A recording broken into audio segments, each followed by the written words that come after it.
Hello, good morning everyone. आज हम +2 class subject economics और हमने एक चैप्टर स्टार्ट किया हुआ था इलास्टिसिटी ऑफ डिमांड। उसके आपको 3 लेक्चर पहले दिए जा चुके हैं। आज आपको क्या है उसका 4th लेक्चर दिया जा रहा है और इसके बाद केवल एक लेक्चर और इसको मिलेगा। उसके बाद ये चैप्टर आपका समाप्त हो जाएगा। आज जो हमारा है measurement of elasticity of demand कि हमने क्या है एक मेथड पहले कर चुके थे, आज उसके 2 मेथड और करने हैं। उसके बाद ये measurement of elasticity of demand समाप्त हो जाएगा। और ये जो हम इलास्टिसिटी ऑफ मेजरमेंट कर रहे हैं वो कौन सा कर रहे हैं, वो प्राइस इलास्टिसिटी ऑफ डिमांड का कर रहे हैं। इससे अलावा 2 और भी बचते हैं हमारे जो कि आपके सिलेबस में नहीं है। वो कौन कौन से बचते हैं, एक तो क्या है क्रॉस इलास्टिसिटी ऑफ डिमांड और एक इनकम इलास्टिसिटी ऑफ डिमांड।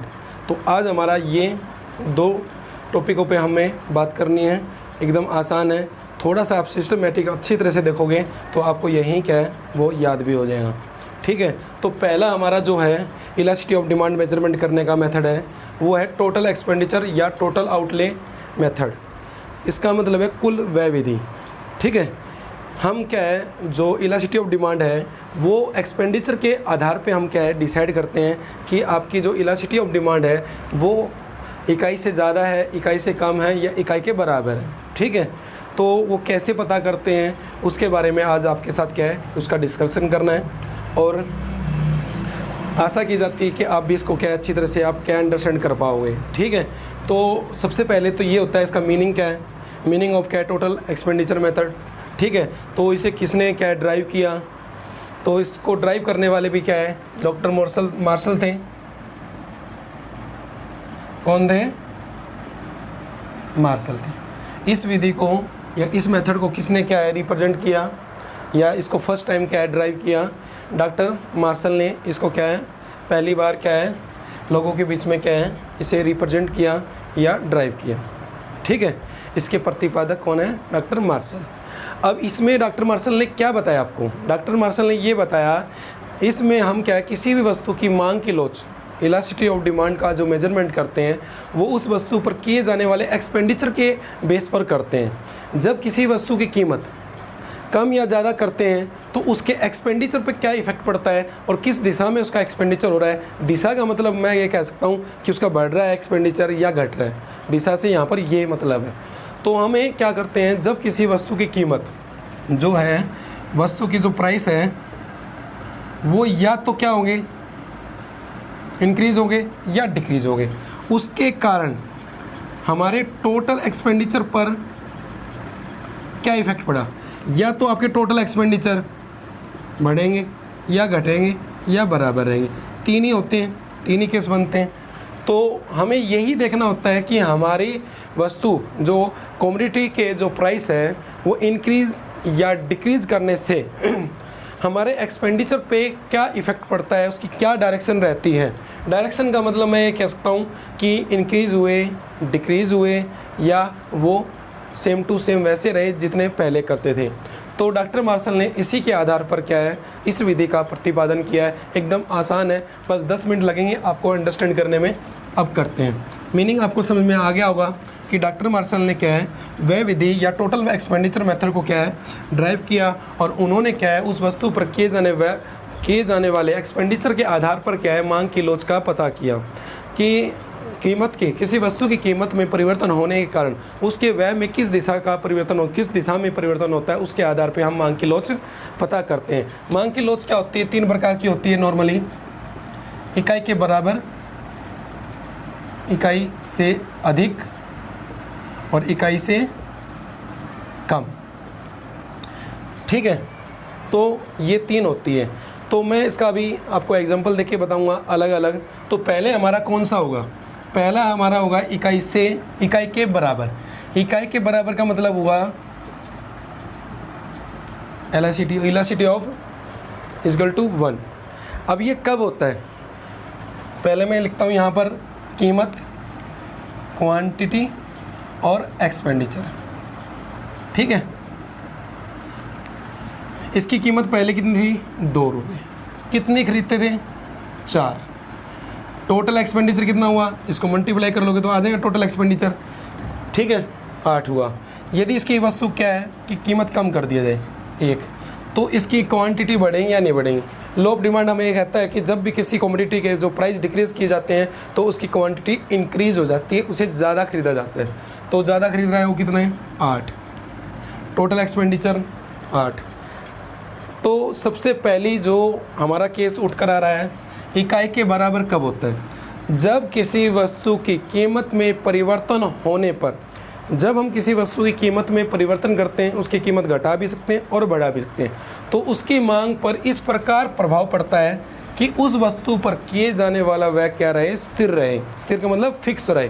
देखो पहले कीमत थी 2 रुपये, वह कितना होता था, मान क्वांटिटी कितनी खरीदते थे 4, वह कितना हुआ 8, ठीक है।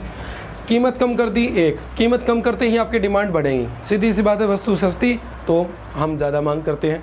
तो उसने देखो कितना खर्चा किया, खर्चा तो उसने टोटल एक्सपेंडिचर तो 8 ही रहा।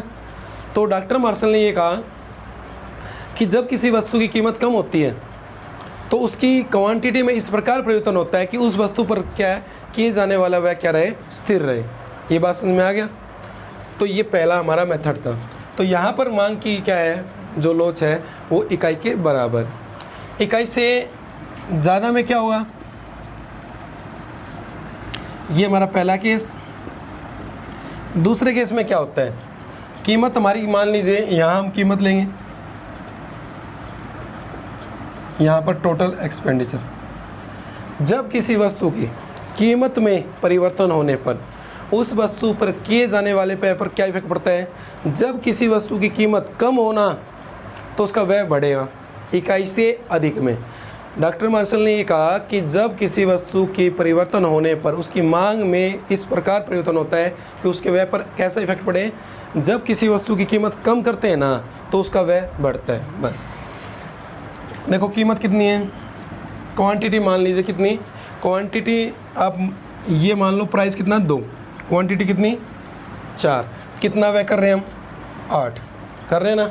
यदि इसकी कीमत कम होकर कितनी होगी 1, तो इसकी क्वांटिटी तो बढ़ेगी, क्वांटिटी बढ़कर कितनी होगी 10, तो वह कितना हो गया 10। तो अभी मैंने क्या कहा था कि क्वांटिटी कम हो, ये क्वांटिटी कीमत कम हो तो उसका व्यय बढ़ेगा। तो इसका मतलब मैं ये लिख सकता हूँ, हमने पहले पढ़े हैं सारे, इसमें क्या है नेगेटिव रिलेशन है। आप इतना रख लो बस, कीमत कम होगी तो वह बढ़ेगा। ये बात समझ में आगे होगी आपको। इसके बाद हमारा तीसरा जो मेथड है इकाई से कम। इकाई से कम में मैंने आपको पहले बताया था सीधा संबंध होता है, कीमत कितनी, क्वांटिटी और टोटल एक्सपेंडिचर। आप कैसे लो, ऐसे एक बनाओ आप जिससे आपकी कीमत कम होना तो वह भी कम हो। जैसे आपने पहले क्या खरीदते थे, आप 2 रुपये की कीमत पर 6 वस्तु खरीदते थे, खर्चा कितना होता था आपका 6 नहीं 3 6, ठीक है। अब कीमत हो गई आपकी कितनी, कीमत आपकी घटकर कितनी हो गई 1, कीमत घटकर 1 हो गई। तो आपने खरीदना स्टार्ट कर दिया 5, क्योंकि कीमत कम होती है आप ज़्यादा मांग करोगे, पर मांग करने बढ़ने पर भी आपके व्यय क्या हो गए कम। तो मैंने यही बताया था आपको कि डॉक्टर मार्शल ने क्या कहा, डॉक्टर मार्शल ने ये कहा कि जो इकाई से कम कब होती है, इकाई से कम जब होती है जब किसी वस्तु की कीमत कम हो तो उसके व्यय पर क्या प्रभाव पड़ता है, उसका व्यय भी कम हो जाता है, ठीक है। और कीमत बढ़े तो व्यय भी बढ़ जाता है। तो आप ये नीचे से भी देख सकते हो, सारे नीचे से देखोगे तो उल्टे अपोजिट हो जाएंगे। वैसे मैं जो एक एग्जांपल बता रहा हूँ ना, उसका दूसरा एग्जांपल भी यहाँ पर सेट हो जाएगा। तो हमने तीनों विधि के बारे में थोड़ा थोड़ा देखा है। अब इसका डायग्राम आपसे पूछा जाता है कई बार कि डायग्राम के द्वारा आप इसको रिप्रेजेंट करो। तो डायग्राम मैं आपको बताता हूँ।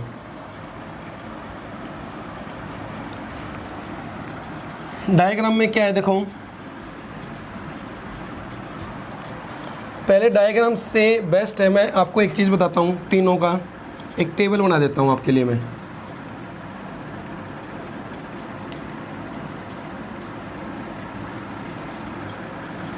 यहाँ पर देखो कीमत, यहाँ क्वांटिटी, यहाँ एक्सपेंडिचर, ठीक है।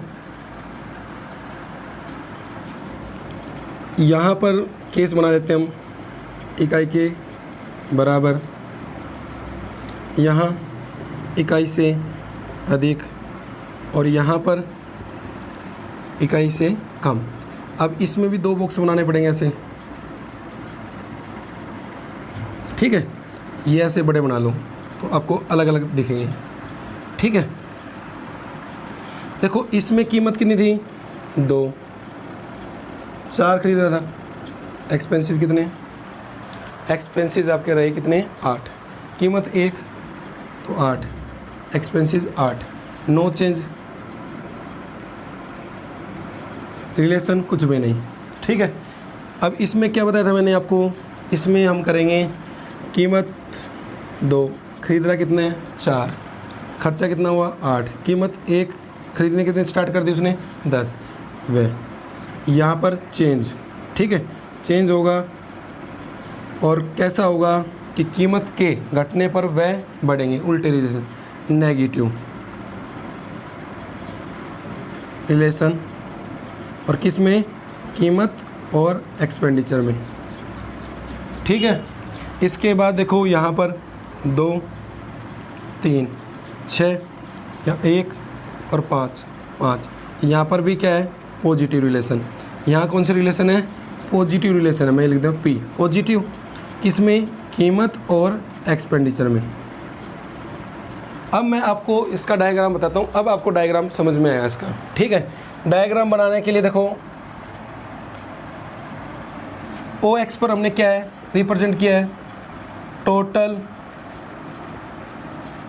एक्सपेंडिचर, यहाँ पर प्राइस, OY पर क्या है, प्राइस को रिप्रेजेंट किया है, ठीक है। यदि किसी वस्तु की कीमत कितनी है, P है, तो एक्सपेंडिचर कितना है, L, ठीक है। ये हो गया ना टोटल, इसको ऐसे जोड़ोगे ना तो देखो कीमत कितनी है, ये, तो एक्सपेंडिचर कितना है, OL, ठीक है।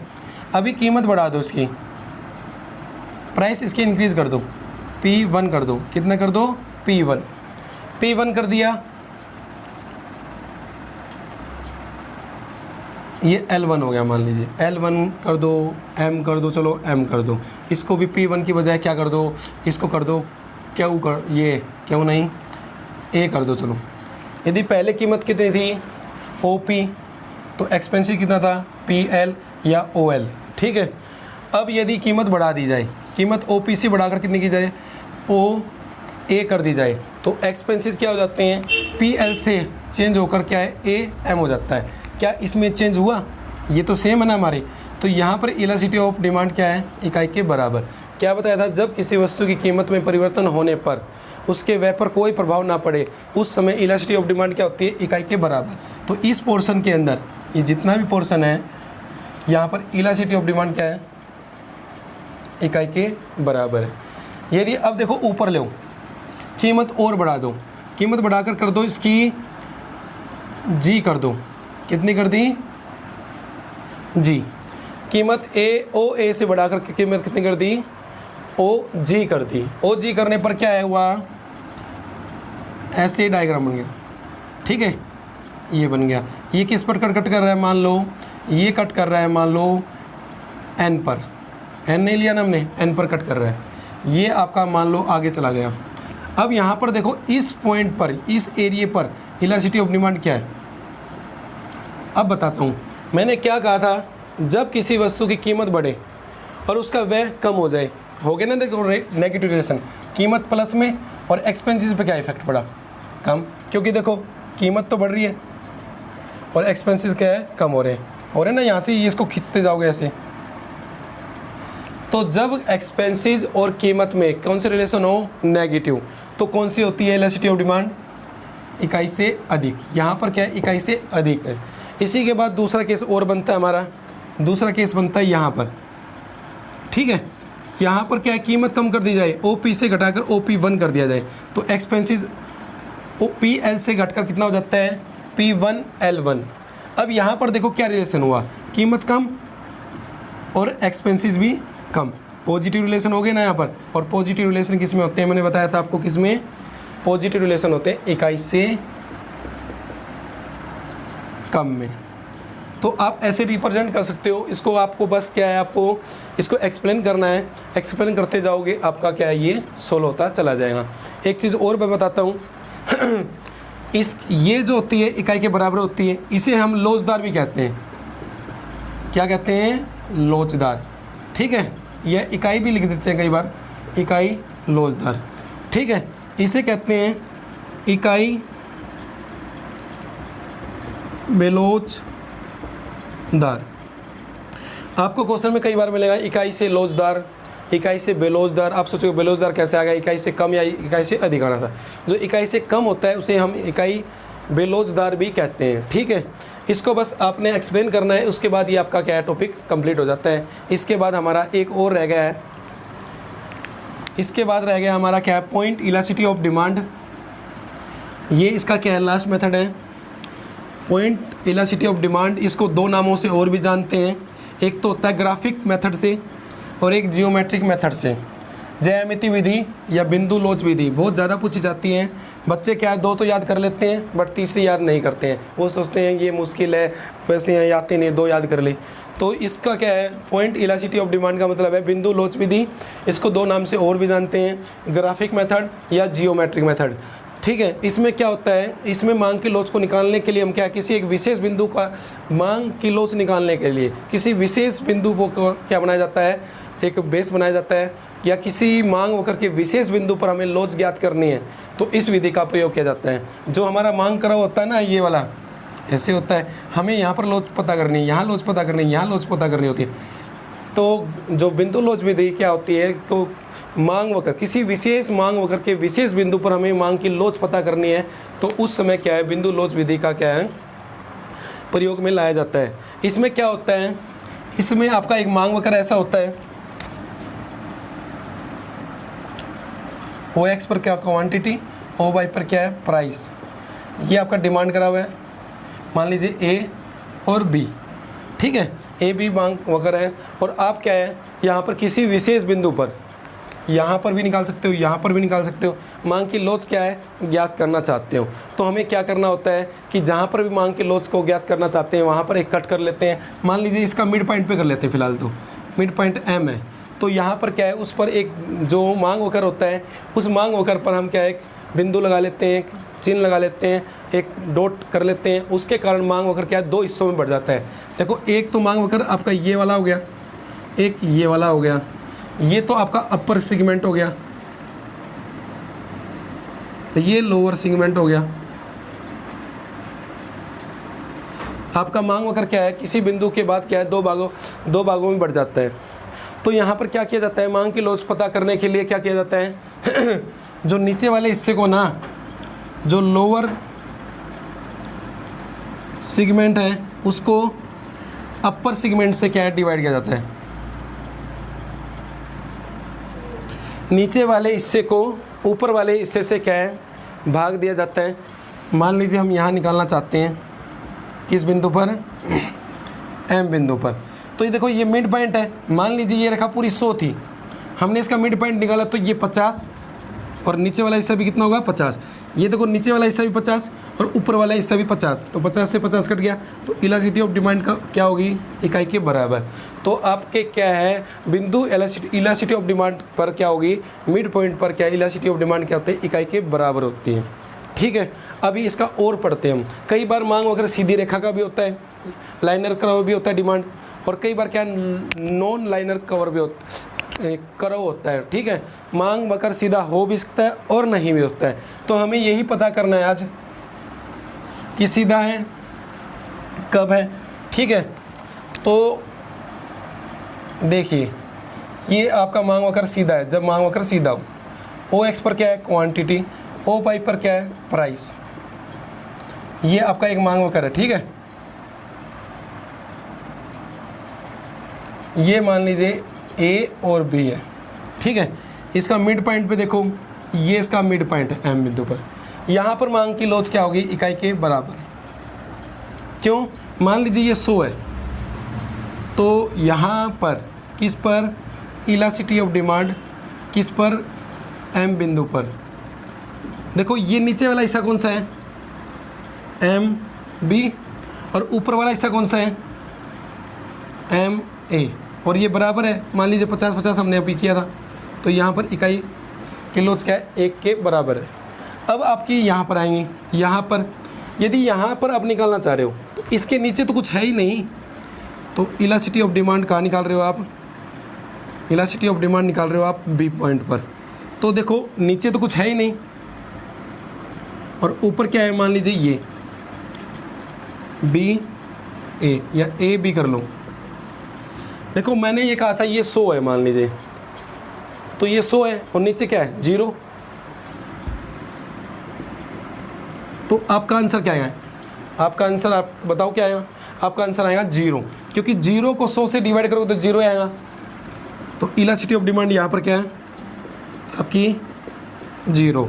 इसके बाद बताओ, इसके बाद आपका कोई यहाँ निकालो, यहाँ निकालते हैं चलो इलास्टिसिटी ऑफ डिमांड किस पर, ए पर।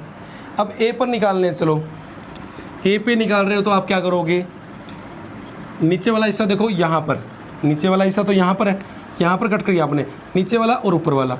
नीचे वाला हिस्सा कितना है देखो ए बी, और ऊपर वाला कितना है 0, कुछ है ही नहीं ऊपर, तो ऊपर कितना है 100, नीचे कितना 0। यदि 100 को 0 से डिवाइड करोगे तो आपको आंसर पता ही नहीं चलेगा, पता ही नहीं क्या आएगा, इन्फिनेटिव। तो आपकी यहाँ पर क्या है, थोड़ा मुझे दिक्कत होती है यहाँ पर बनाने में, आप बना लेना, ठीक है। Elasticity of demand infinitive. अब कहोगे जी आप इकाई से ज़्यादा इकाई से कम, रुको तो यहाँ पर निकालते हैं। यहाँ पर मान लीजिए एल पॉइंट पे निकाल रहे हैं, एल पर यहाँ काट दिया आपने, एल पर काट रहे हो तो देखो इलास्टिसिटी ऑफ एल पर निकाल रहे हो, एल बिंदु पे ये नीचे वाला हिस्सा हो गया एल बी, ऊपर वाला कौन सा हुआ ए एल, ये हो गया ना, देखो ये ए एल नीचे वाला, ऊपर वाला, और एल बी नीचे, एल बी तो देखो नीचे वाला है और एल ए ऊपर वाला है। अब ये मान लीजिए 100 था, मान लीजिए ये 20-20 के पार्ट बन गए, 20-20-20-20, तो ये कितना हो गया मान लीजिए आप 20/1 में 80। तो आंसर आपका 1 से कम आया, ज़्यादा 1 से कम आया, तो यहाँ पर इलास्टिसिटी ऑफ डिमांड क्या है, इकाई से कम है, ठीक है।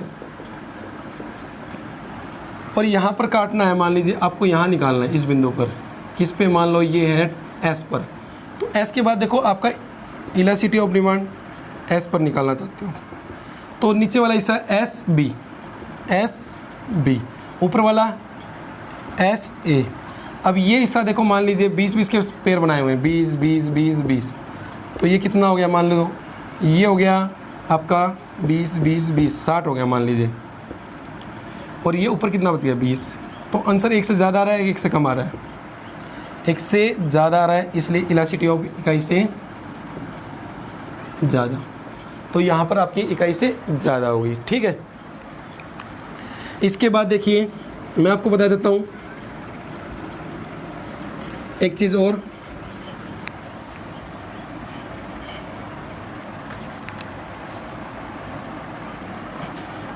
मैंने अभी आपको पढ़ाया क्या, इकाई से बराबर, इकाई से कम, ये 0, ठीक है, ये 0, ये इकाई से ज़्यादा, ये इकाई पर इन्फिनेटिव। यदि आप 1 से नीचे जाओगे तो आपकी इलास्टिसिटी ऑफ डिमांड क्या है, गिरती जाएंगी, 1 से कम, 1 से कम, फिर 0, और 1 से ऊपर जाओगे आप तो आपकी इलास्टिसिटी ऑफ इकाई से क्या है, बढ़ती जाएंगी। तो आपको ये याद रखना है, जब आप डायग्राम 1 से नीचे जाते हो तो 1 से नीचे ही आंसर आएगा, पहले 1, फिर 0.8, फिर 0.5, तो आप क्या है इलास्टिसिटी ऑफ डिमांड से नीचे जाओगे तो आपकी मांग की लॉस क्या है, घटती जाएंगी, 1 से कम फिर 0, यदि ऊपर जाओगे तो बढ़ती जाएंगी, इकाई से अधिक फिर इन्फिनेटिव, ठीक है। ये आपका ऐसे याद कर सकते हो आप। इसके बाद कई बार क्या होता है, मांग वगैरह आपका सीधा नहीं होता, मांग वगैरह सीधा नहीं होता तो कोई बात नहीं है, आपका ये डिमांड करा हुआ आपने खींच लिया, आपको यहाँ पर क्या है, ये डिमांड करा हुआ है आपका, मान लीजिए ये डिमांड करा हुआ है, ठीक है। आपने क्या किया, जहाँ पर भी मांग की लॉस निकालनी है ना, वहाँ से क्या है एक लाइन खींचते हुए, टच करते हुए एक लाइन खींचोगे, टच करते ही आपका मांग वगैरह क्या है, दो बराबर भागों में बढ़ जाएगा, बराबर में भी नहीं, अलग अलग भी बढ़ सकते हैं। हमने इसका मिड पॉइंट भी निकाल रहे हैं फिलहाल, जब मांग वगैरह सीधा ना हो तो उस समय क्या होता है, एक मांग वक्र पर क्या है, एक क्या है लाइन क्या है टच करवाई जाती है, जिसके कारण मांग वक्र क्या है दो भागों में बढ़ जाता है, जिसके कारण क्या है आपकी इलास्टिसिटी ऑफ डिमांड को क्या हम फाइंड आउट कर सकते हैं। अब यहाँ पर देखो मांग वक्र क्या है दो बराबर भागों में बढ़ गया, तो यहाँ पर इलास्टिसिटी ऑफ डिमांड क्या है इकाई के बराबर है। आप कहीं से भी कर सकते हो टच, जहाँ से टच करोगे ये है कि डिमांड करो आपका क्या है दो बराबर भागों में बढ़ जाए, बराबर नहीं अनइक्वल में भी बढ़ सकता है, इक्वल में बढ़ सकता है, वो आपको देखना होगा। ठीक है, इसके लिए आज की ये हमारे 2 मेथड थे और ये कंप्लीट हो गए हैं। ठीक है, और आपको क्या है ये अच्छी तरह से अंडरस्टैंड करना है, आपको लगभग आ ही जाएगा सारा। थोड़ी बहुत कोई प्रॉब्लम हो तो थोड़ी बहुत आप हमें कमेंट्स बॉक्स पे भी लिख सकते हैं। तो आज के लिए इतना ही, और आप लाइक शेयर और सब्सक्राइब करें चैनल को। आज के लिए इतना ही, थैंक यू।